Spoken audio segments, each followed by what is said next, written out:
Olá, sejam muito bem-vindos. Hoje vamos falar sobre uma das obras mais importantes da literatura portuguesa, Viagens na Minha Terra, escrita por Almeida Garrett. Publicada inicialmente em folhetins da Revista Universal Lisbonense entre 1845 e 1846 e depois editada em livro em 1846, essa obra é um marco do romantismo em Portugal. Garrett nos leva em uma viagem de comboio de Lisboa até Santarém, mas essa não é apenas uma viagem física.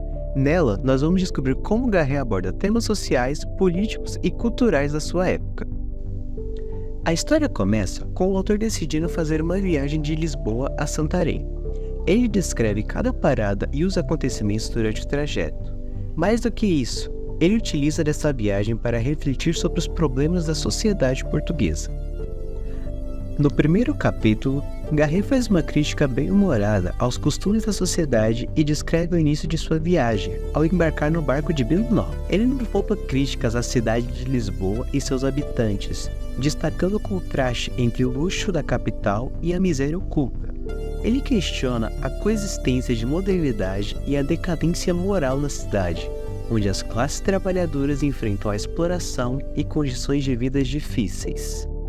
Ao chegar à Vila Nova da Rainha, Garrett se depara com o sofrimento do povo e expressa sua crítica à filosofia utilitarista de Jeremy Bentham, que defende uma ação como boa ou correta desde que proporcione mais felicidade do que dor, mesmo que para isso tenha que sacrificar a minoria. Para Garrett, essa visão simplifica demais as complexas necessidades humanas e acaba por justificar injustiças sociais. Ele observa de perto a vida difícil dos camponeses, denunciando vigorosamente a exploração das classes trabalhadoras. Durante essa viagem, Garrett faz uma parada no mosteiro de Alcobaça, onde conhece Frei Diniz, um monge que se torna seu companheiro de viagem por um trecho.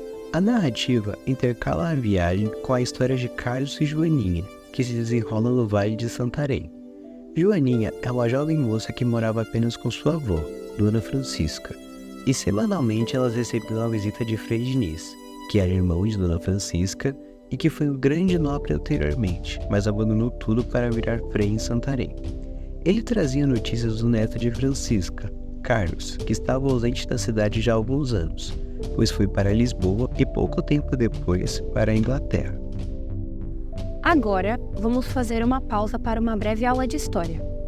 Durante esse período, estava ocorrendo a Guerra Civil Portuguesa, que foi um conflito intenso entre dois grupos políticos rivais, os liberais e os conservadores. Os liberais, liderados por Dom Pedro IV, também conhecido como Dom Pedro I do Brasil, apoiavam a Rainha Maria II, filha de Dom Pedro, como legítima herdeira do trono, defendendo princípios constitucionais e uma monarquia com limites ao poder do rei. Por outro lado, os conservadores, liderados por Dom Miguel, irmão de Pedro, buscavam restaurar um regime centralizado e o poder absoluto do monarca, sem a intervenção constitucional. O conflito foi marcado por batalhas decisivas, como a Batalha da Ponte Ferreira e o Cerco do Porto, onde figuras como Saldanha e o Duque da Terceira se destacaram pelo lado liberal, enquanto o Conde de Bonfim liderava os absolutistas. A guerra teve um impacto profundo na sociedade portuguesa da época, dividindo famílias e comunidades. Agora voltando ao nosso lindo casal. Quando a Guerra Civil atinge Santarém, com tropas conservadoras de Dom Miguel se instalando por lá, Carlos, que havia ido para a Inglaterra após descobrir um segredo de família e acabar se desentendendo com Frei Diniz, resolve voltar à cidade a fim de defender Dom Pedro I. Ele se juntou ao exército dos liberais e se tornou um comandante respeitado. Porém, após uma batalha, Carlos estava vagando ferido pelo campo, mas acabou se reencontrando com sua prima Joaninha após vários anos. Joaninha o levou para casa e cuidou de seus ferimentos, enquanto ouvia atentamente a história da viagem de Carlos. Eles passavam tempo juntos todos os dias, caminhavam, iam ao parque, cuidavam dos animais, e aos poucos foram se apaixonando. Porém, Carlos já havia prometido seu amor a uma outra mulher na Inglaterra, Georgina, e acaba se decidindo por manter a promessa de seu amor e casar-se com ela, rejeitando o amor proibido de Joaninha. Então, é revelado que Carlos havia ido para a Inglaterra por ter descoberto que Frei Diniz, uma figura muito severa e uma representação do ideal conservador, era na verdade o seu pai, o que acabou causando no Carlos uma rejeição, já que ele fazia parte do outro lado da moeda. No final, Carlos não fica com Georgina e se torna um barão, evidenciando ainda mais o seu envolvimento político. No entanto, a sua ascensão foi breve, pois Nicholas apareceu misteriosamente, deixando apenas um rastro de especulação e rumores. A vida de alguns outros personagens é marcada por tragédias. Joaninha enlouqueceu por não poder viver seu amor e acabou morrendo. Frei Diniz e Dona Francisca permaneceram em Santarém, e Georgina se tornou abadesa de um mosteiro na Inglaterra. Garret concluiu a sua obra com uma reflexão melancólica sobre o destino de Portugal e também com a necessidade de uma reforma moral e espiritual. Ele criticou a corrupção e a falta de visão das elites, defendendo o retorno aos valores humanistas. A obra terminou com uma nota de esperança, sugerindo que, apesar das dificuldades, é possível encontrar um caminho para a recuperação da sociedade portuguesa através da honestidade, trabalho duro e compromisso com o bem comum. Percebe-se que Garret utilizou a viagem como uma metáfora para a jornada de autodescoberta e reflexão sobre o estado da nação portuguesa. Através das suas observações e das histórias dos personagens, ele ofereceu uma crítica profunda das falhas e potencialidades de Portugal, convidando os leitores a repensarem seu papel na construção de um futuro mais justo para todos. Mas, para entender melhor esta obra, vamos conhecer mais sobre o autor.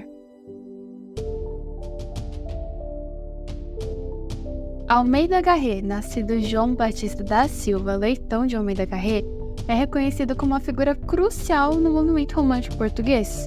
Ele nasceu no Porto em 1799 em uma família burguesa, que durante a invasão napoleônica se refugiou nos Açores, onde ele passou a infância inteira. Desde cedo, ele demonstrou interesse pela literatura e política, apesar da tentativa inicial da família dele de direcioná-lo para a carreira eclesiástica. Após se retornar ao continente em 1816, o Garret ingressou no curso de Direito, na Universidade de Coimbra, onde ele se envolveu profundamente com as ideias liberais. Ele participou ativamente na Revolução Liberal do Porto em 1820, movimento que buscava reformas políticas e sociais significativas em Portugal. Só que a posição liberal dele levou ele ao exílio na Inglaterra e posteriormente na França, depois de uma contra-revolução do Dom Miguel em 1823, que restaurou o regime absolutista. Durante o tempo dele no exílio, o Garret entrou em contato com o romantismo europeu, influenciado por escritores como Lord Byron e Walter Scott. Essa experiência ampliou a visão literária dele, moldando suas obras futuras que viriam a definir o romantismo em Portugal. Em 1826, o Garret foi anistiado e voltou para Portugal, onde ele se dedicou ao jornalismo, fundando periódicos como O Português e Cronista, através dos quais ele propagava suas ideias liberais e literárias. A Guerra Civil Portuguesa, que aconteceu em 1832, foi um período muito importante para o Garret, porque marcou a vitória do liberalismo sobre o absolutismo de Dom Miguel. Esse conflito não só consolidou as ideias liberais que o Garret defendia, mas também inspirou a produção literária. A obra literária dele foi dividida em 3 fases. A primeira, que é influenciada pelo arcadismo, a segunda, onde incorporou tendências românticas após a exposição ao romantismo inglês, e a terceira, onde ele se consolidou como escritor romântico. Entre as suas obras mais significativas estão Camões, uma homenagem épica que foi feita para o poeta Luís de Camões e o seu poema Os Lusíadas, Dona Branca e Frei Luís de Souza. Além de sua produção poética, o Garret foi pioneiro no teatro romântico português, introduzindo um novo estilo dramático que explorava temas históricos e nacionais, despertando um sentimento de patriotismo. A vida do Garret não era só literatura e política. Ele também foi um defensor ardente da renovação cultural e educacional em Portugal. Contribuiu para a fundação do Conservatório de Lisboa e promoveu a valorização da língua e da cultura portuguesa. Em 1845, ele foi eleito deputado. Participou ativamente da vida política até sua morte em 1854. Garret deixou um legado duradouro não só na literatura portuguesa, mas também como um símbolo de resistência intelectual e cultural frente às adversidades políticas da época dele, Sua obra continua a ser estudada e celebrada como uma das mais importantes do período romântico em Portugal, refletindo não só as próprias experiências e ideias dele, mas também as aspirações de uma nação em transformação. O livro em questão carrega um conjunto de características do romantismo. Garré utiliza o descritivismo para descrever as paisagens e monumentos portugueses, não apenas como cenários, mas como reflexões profundas e sentimentos dos personagens. A exaltação das tradições e da identidade portuguesa, assim como a nostalgia e o orgulho cultural, evidenciados na obra, refletem o nacionalismo romântico. As relações entre os personagens são marcadas por um exagero sentimental, abordando temas como amor, traição e busca por redenção com intensidade emocional. Entretanto, a obra não se limita ao idealismo romântico, abordando também pautas sociais e políticas, o que torna a obra multifacetada e significativa dentro do contexto de Portugal do século XIX. Almeida Garré oferece uma visão crítica e questionadora do mundo, através de suas reflexões filosóficas, revelando um certo ceticismo em relação à vida e à sociedade de sua época. O subjetivismo também está presente em toda a narrativa, onde o autor relata suas próprias experiências e pensamentos, utilizando a perspectiva individual dos personagens para explorar profundamente as emoções e os temas políticos envolvidos. Essas características românticas não apenas enriquecem o texto, mas também tornam Viagens na Minha Terra uma peça fundamental da literatura portuguesa do século XIX. Chegamos ao fim da nossa jornada conhecendo mais sobre Viagens na Minha Terra. Almeida Garré nos leva a uma travessia que vai além do espaço físico. É uma profunda exploração da alma e da sociedade portuguesa no século XIX. Com suas descrições vívidas, críticas sociais afiadas e personagens marcantes, o autor nos convida a refletir sobre nossa própria sociedade e a busca por um futuro mais justo. Esta obra, que mistura realidade e ficção de maneira única, permanece relevante até hoje, mostrando-nos a importância de olhar para o passado para entender o presente e construir o futuro. Garré nos lembra que, apesar dos desafios, é possível buscar a renovação moral e social através da honestidade, do trabalho árduo e do compromisso com o bem comum. Espero que tenham gostado desse vídeo. Se ainda não leram Viagens na Minha Terra, recomendo fortemente que façam isso. É uma obra rica em detalhes, emoção e reflexão, que certamente proporcionará uma leitura prazerosa e enriquecedora. Obrigado por nos acompanhar e até a próxima!